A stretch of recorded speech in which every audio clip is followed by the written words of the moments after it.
पुणे जिल्ह्यातील नरसापूर येथे घडलेल्या धक्कादायक घटनेचे पडसाद आता राज्यभर उमटू लागले आहेत। या घटनेच्या निषेधार्थ परभणीत नागरिक मोठ्या संख्येने एकवटले असून संताप व्यक्त करत पीडित बालिकेला न्याय मिळवून देण्याची जोरदार मागणी करतायत। समस्त परभणीकर यांच्या वतीने जिल्हा अधिकाऱ्यांमार्फत मुख्यमंत्री देवेंद्र फडणवीस यांना निवेदन सादर करण्यात आले। या निवेदनात आरोपीवर कठोरात कठोर कारवाई करून फाशीची शिक्षा द्यावी अशी मागणी करण्यात आली। या आंदोलनात विविध सामाजिक संघटना, नागरिक आणि युवकांनी सहभाग घेतला होता। अशा घटना पुन्हा घडू नयेत यासाठी कडक कायदे आणि तात्काळ कारवाईची गरज असल्याचंही यावेळी अधोरेखित करण्यात आले। या घटनेमुळे संपूर्ण समाजात संतापाचे वातावरण असून न्याय मिळेपर्यंत लढा सुरू ठेवण्याचा निर्धार व्यक्त केला जातोय।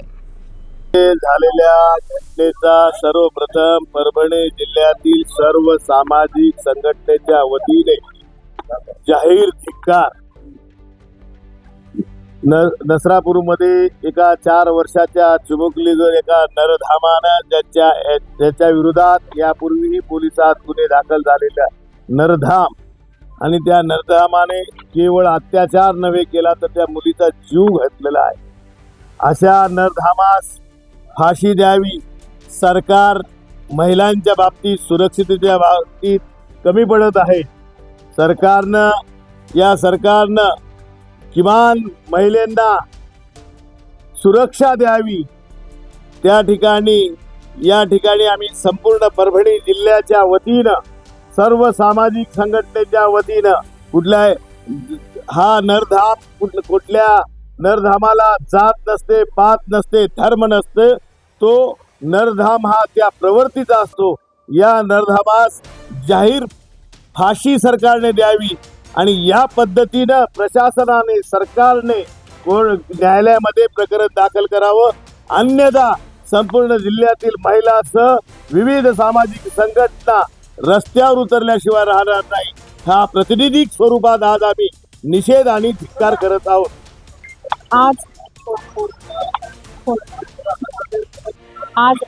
भारतीय जनता पार्टीच्या वतीने आम्ही इथे नरसापूर येथे झालेल्या घटनेच्या निषेधार्थ माननीय परभणीचे जिल्हाधिकारी यांना निवेदन देण्यासाठी आम्ही सगळे इथे जमा झालेलो आहोत। आमचं म्हणणं असं आहे की एका छोट्या 5 वर्षाच्या मुलीवर एवढा अमानुषपणे अन्याय अत्याचार होत असेल आणि तिला दगडाने ठेचून तेलाच्या ढिगाऱ्यामध्ये तिचा मृत्यूदेह गाडला गेला।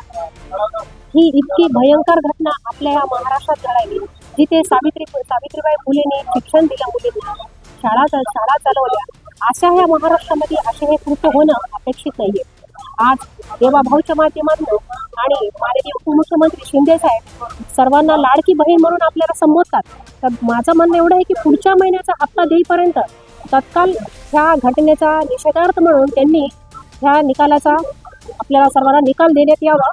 फास्ट ट्रॅक कोर्टामध्ये चालून आम्हाला याचा निकाल त्वरित पाहिजे, ही आमच्या सर्वांच्या वतीने आमची मागणी आहे।